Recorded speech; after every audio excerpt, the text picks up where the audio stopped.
Hey everyone, and welcome to this deep dive.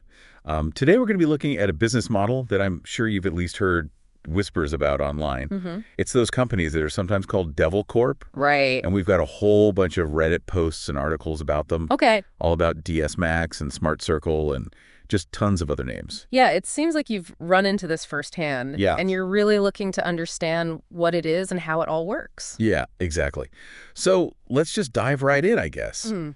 The whole Devil Core thing, it's like a puzzle with 1,000 pieces, Mm-hmm. but they all have different names on them. Yeah. DS Max, Smart Circle, Cydcor, Innovage. Yeah.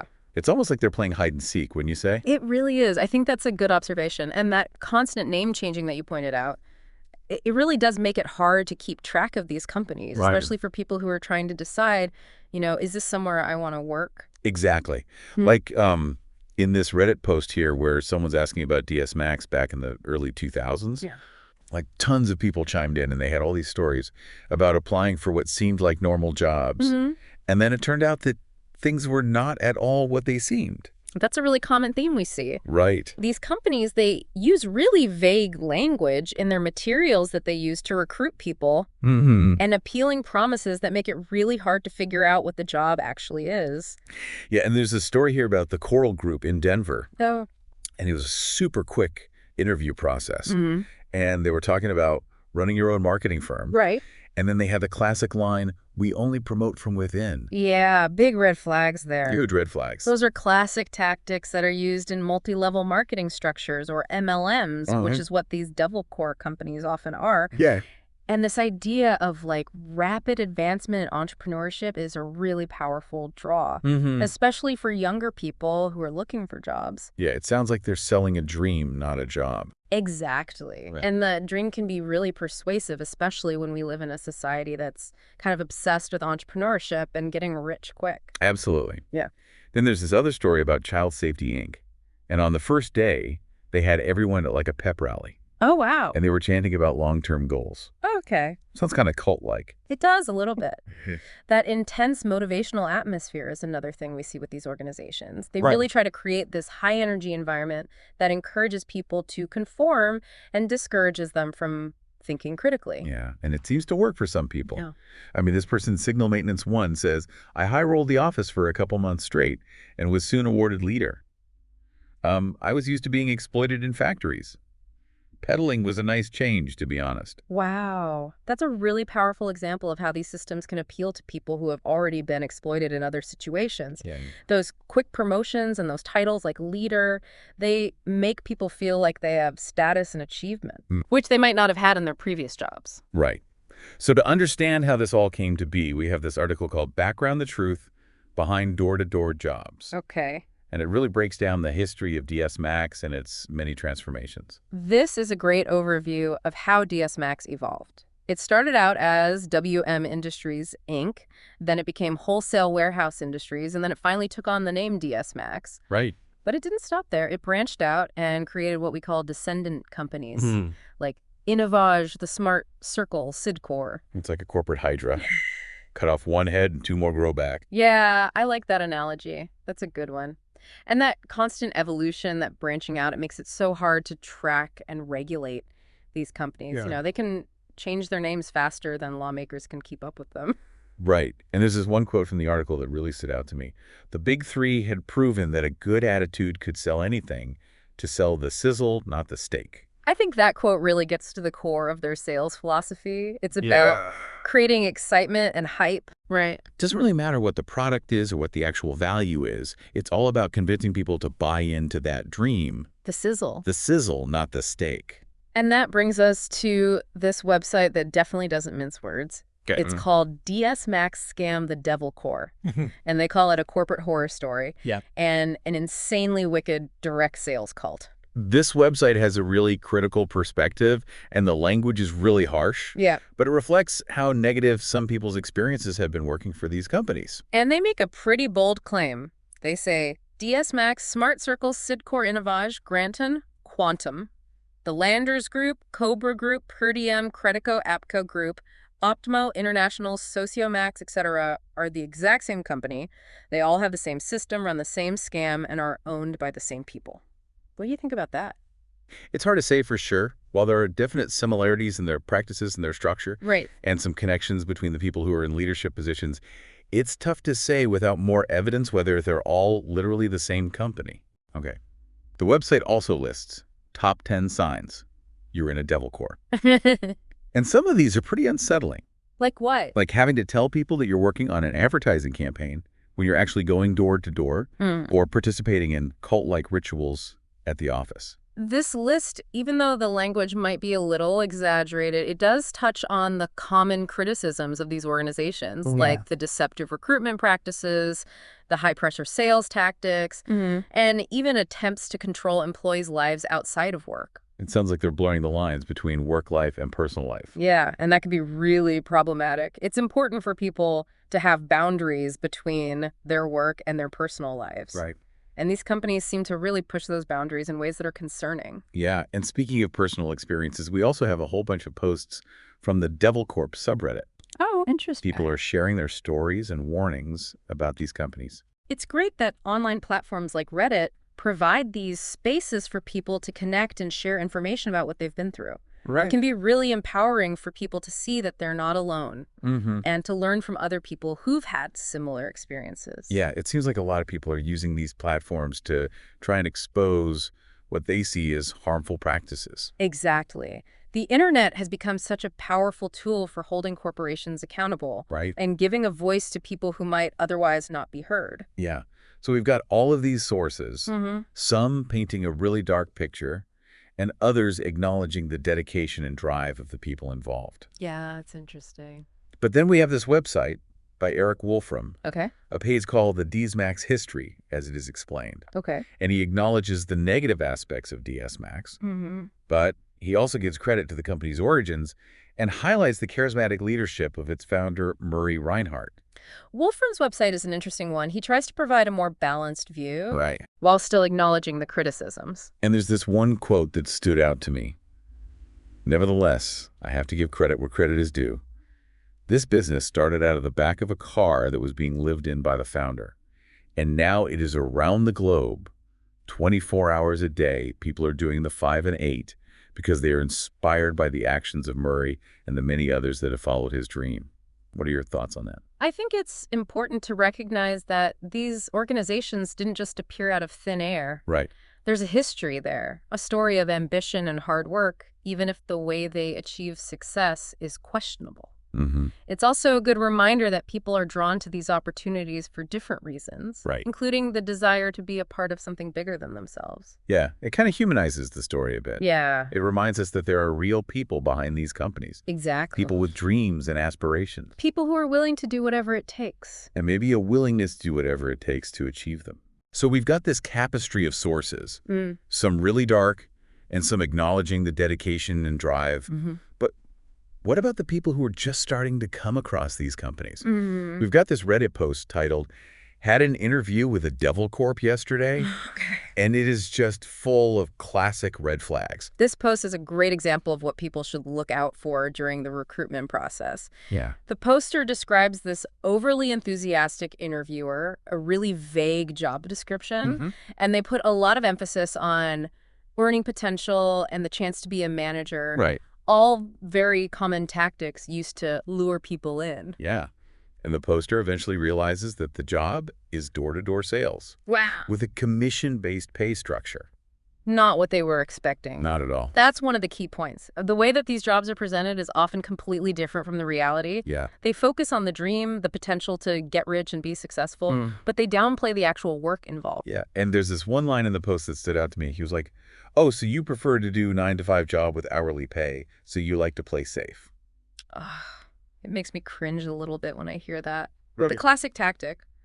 They're trying to make people feel ashamed of wanting stability and security. And they want to present traditional employment as like boring and unambitious, Right. and their opportunity as the only way to be truly successful. It's like they're saying, if you're not willing to risk it all, you're not worthy of success. Wow. Yeah, that's a powerful way to put it. They really prey on people's insecurities and aspirations. Right. They often target people who are young and inexperienced and eager to prove themselves. So it's not just about selling products, it's about selling a whole worldview. Exactly. And part of that worldview is this big emphasis on individualism and personal responsibility. Yeah. They promote this idea that anyone can achieve success if they work hard enough, No matter what. no matter what their circumstances are. Which sounds great on the surface, but it really ignores systemic issues Totally. and places all the blame on individuals for not being successful. That's a really crucial point. Their rhetoric often ignores the very real issues of social and economic inequality. Yeah. And they promote this belief system that benefits the people at the top while exploiting the people at the bottom. And this worldview seems to tie in with the social isolation that we see in a lot of these cases, right? Like, they discourage employees from hanging out with friends and family Right. who don't support their involvement in the business. That's another common tactic. They want to limit any outside influences that might challenge their narrative or encourage people to leave. Yeah, it's like they're trying to create a bubble where their ideas are the only truth. It's a way of controlling the information that people are exposed to and maintaining their influence. And this isolation makes it even harder for people to see that they're being manipulated. Oh, absolutely. When everyone around you is saying the same thing, it can be really difficult to step back and look at things objectively. Yeah, it's a classic example of how cults operate. Exactly. They isolate individuals from their support systems. So that they become more dependent on the group. For everything. For their sense of identity, for belonging, for everything. Okay, so we've got this deception in the recruitment process. Right. A focus on selling a dream, not a job. And this constant pressure to achieve. It's a pretty potent combination. Yeah, it is. But not everyone buys into the negative narrative about these companies. That's true. We've got this post from the Raw Devil Corp subreddit. Okay. Had the opportunity to talk with a Smart Circle owner. Interesting. And it presents kind of a different point of view. It's so important to consider a variety of viewpoints. This post challenges the dominant narrative we see online and suggests that not everyone has a bad experience with these companies. And this is a quote that really sums up their stance. I'm sorry to who this may offend, but it seems like most of the people in here often are coping with either failing at sales or getting a CI tracked and losing it. And it's the same, maybe 50 people who comment on most posts and stir up the most.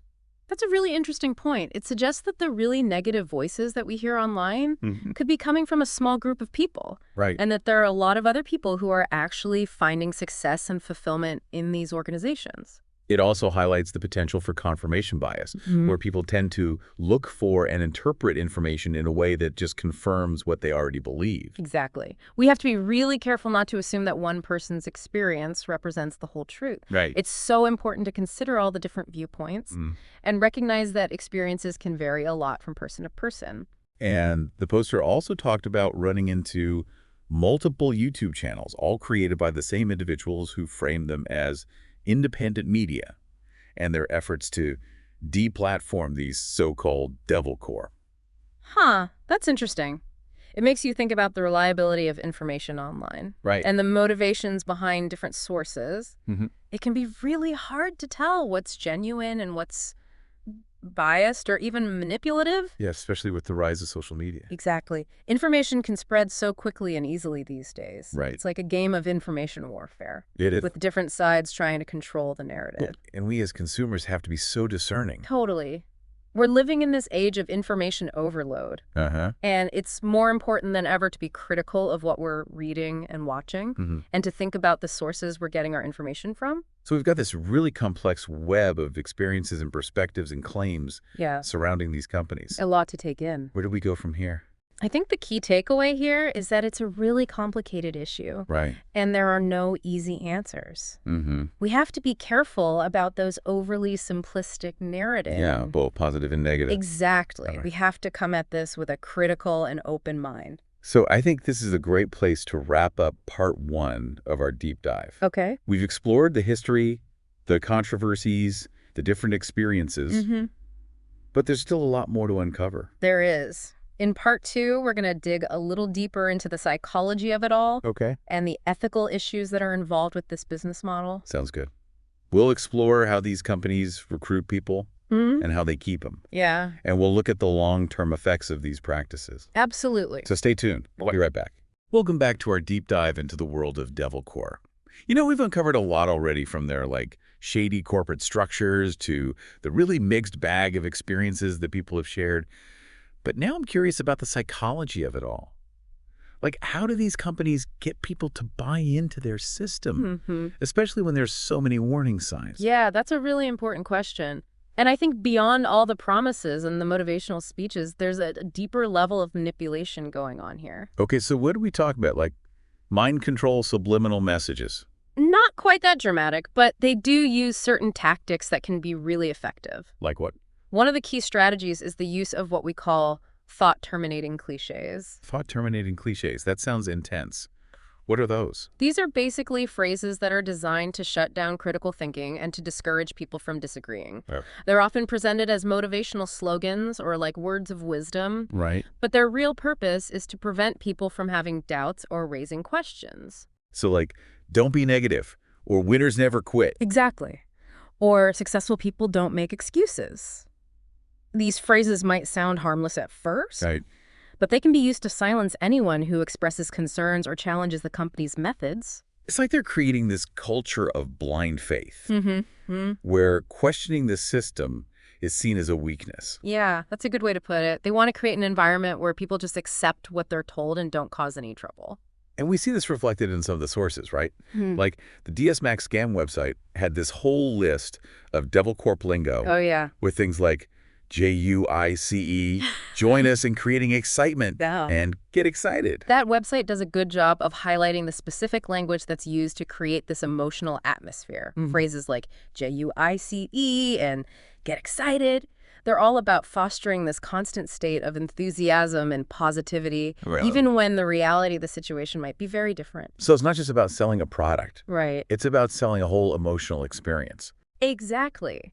They're selling this feeling of being part of something special, of being on a winning team. And what about this term 5 and 8 that we saw in some of those posts? 5 and 8 refers to the typical workday structure in these organizations. So 5 appointments, 8 hours. Makes sense. It's often presented as a badge of honor, a sign of dedication and commitment. Right, but it also sounds exhausting. It is. It's a really high-pressure environment. Yeah. And that's by design.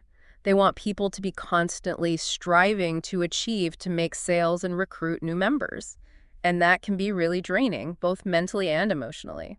And then there's the whole CI track thing that people mention. Right. CI Tract likely refers to a training program called Change Incorporated, Okay. which is used to basically indoctrinate new recruits into the system. So it's about changing people into ideal salespeople. Yeah, people who are fully on board with the company's ideology. It all sounds a bit like brainwashing. Yeah, the comparison to cults comes up a lot. Right. And for good reason. There are a lot of similarities in the way that these organizations use language, how they create a sense of community, and how they demand loyalty. And they do this by creating this us versus them mentality, right? Like anyone who works a regular 9-to-5 job is seen as a loser. Exactly. That's another one of those thought-terminating cliches. Right. They put down traditional employment so that their opportunity seems more appealing. So they're basically saying, if you're not with us, you're against us. Yeah, that's a good way to put it. They create this environment where people feel like they're part of this exclusive group, Right. and that anyone who's not in the group just doesn't get it. And we saw that in the Reddit post about the job interview, Yeah. where the interviewer got all condescending when the poster said they preferred a 9-to-5 job. That's a perfect example of how they use these tactics to shame people into going along with things. They want everyone to buy into their system and reject any other way of life. So it's not just about selling products. It's about selling an entire worldview. Absolutely. And a big part of that worldview is this emphasis on individualism and personal responsibility. Okay. They push this idea that anyone can be successful if they work hard enough, no matter what their background is, no matter what obstacles they face. But that ignores all of the systemic issues. Completely. And it puts all the blame on individuals for not succeeding. That's a really important point. Their rhetoric completely ignores the realities of social and economic inequality. Right. And they're promoting a system that ultimately benefits the people at the top while exploiting the people at the bottom. And this whole worldview seems to tie in with the social isolation that we see in a lot of these cases, right?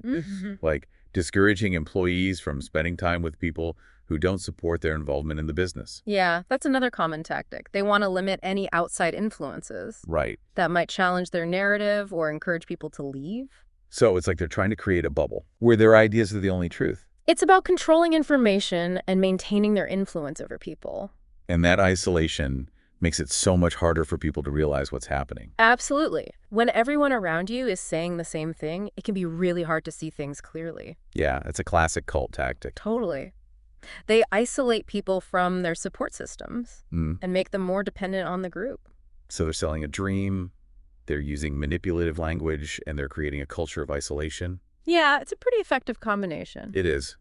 But then we have this post from the Our Devil Corp subreddit. Okay. Had the opportunity to talk with a Smart Circle owner. Interesting. And it presents a totally different perspective. It's important to consider all sides of the story. This post challenges the prevailing narrative and suggests that not everyone has a negative experience. And here's a quote that sums it up. I'm sorry to who this may offend, but it seems like most of the people in here often are coping with either failing at sales or getting a CI tract and losing it. And it's the same maybe 50 people who comment on most posts and stir up the most.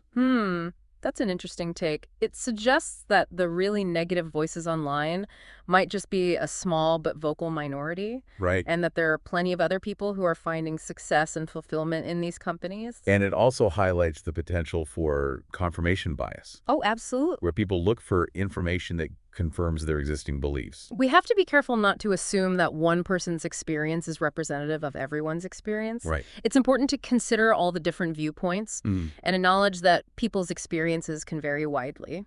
So we've got this whole range of experiences and perspectives. Yeah. What do we make of it all? I think the key takeaway is that it's a nuanced issue. Right. There are no easy answers. We have to be wary of those overly simplistic narratives, whether they're positive or negative. And we have to approach this topic with an open mind and a critical eye. So we've talked about the psychological tactics, the social isolation, the financial realities, the ethical dilemmas. It seems like there's a lot to consider here. There is. And I think it's important to remember that we're not just talking about some abstract business model here. Right. This is affecting real people's lives. Yeah, people who are often young and ambitious and looking for a better life. Exactly. And I think we have a responsibility to shed light on these practices and help people make informed decisions about their careers and their lives. Well said. So where do we go from here? What are the next steps in understanding this whole thing? In part 3, we're going to explore the regulatory challenges surrounding these companies. Okay. We'll look at why it's so difficult to hold them accountable and what can be done to protect workers from exploitation. Welcome back to our deep dive into Devilcore. We spent a lot of time talking about the psychology and the tactics these companies use. But now I'm wondering, if this business model is so bad, why are these companies still allowed to operate? Like, who's watching them? That's the question a lot of people ask. And the truth is, regulating these companies is really hard for a few different reasons. Okay, so like, what makes them so slippery? Why are they so difficult to catch? Well, first of all, there's the constant name changing and restructuring we talked about. It's like they're always one step ahead.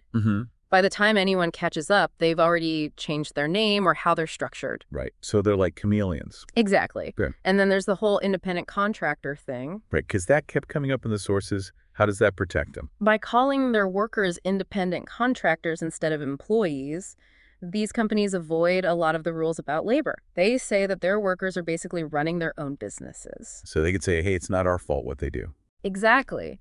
It creates this loophole where it's really hard to hold the main company responsible for what's happening in the individual offices or with their sales force. It sounds like a pretty easy way to get out of taking responsibility. Yeah. But is anyone trying to stop them? There are. Some lawmakers want stricter rules about who can be called an independent contractor. They know that companies are taking advantage of the system, and there's also been a lot more attention on this problem, partly because of those online communities where people share their stories. Right, like all this stuff we've been looking at on Reddit and YouTube. Exactly. Yeah. The internet has given people a way to speak out when they might not have been able to before. They can connect with others and warn people about what's going on. It's like they're fighting back against these huge corporations. That's a great way to put it. They're using their voices to demand better treatment. And as more people become aware of the problem, it puts pressure on lawmakers to do something about it. So what can we do as individuals to protect ourselves from these companies? The most important thing is to be informed. Do your research before you accept any job offer, especially if it sounds too good to be true. Yeah, like trust your gut. Exactly. Don't be afraid to ask hard questions during the interview and watch out for any pressure tactics. Mm-hmm. Like if they're downplaying what the job really involves, and if you're in a situation where you feel like you're being taken advantage of, remember, you're not alone. Right. There are people you can talk to, there are groups that can help, Yeah. and you have rights as a worker. It's about knowing your rights and speaking up. Exactly. Well, I think we've covered a lot of ground in this deep dive. We have. We've gone through the history, the psychology, the ethics, and how hard it is to regulate these companies. Mm-hmm. It's been a fascinating and sometimes disturbing look into this world. Yeah, but it's so important to talk about it. It is. Yeah. The more we understand about these companies and how they work, the better we can protect ourselves and others. So as we wrap up, what's the main thing you want our listener to take away from all of this? Think critically, be informed, and don't be afraid to question things. I love it. Great advice. And to everyone listening out there, thanks for joining us on this deep dive. We hope you found it insightful and maybe even a little empowering. Remember, knowledge is power, and the more we know about this, the better choices we can make. So stay curious, keep learning, and we'll see you next time. See you then.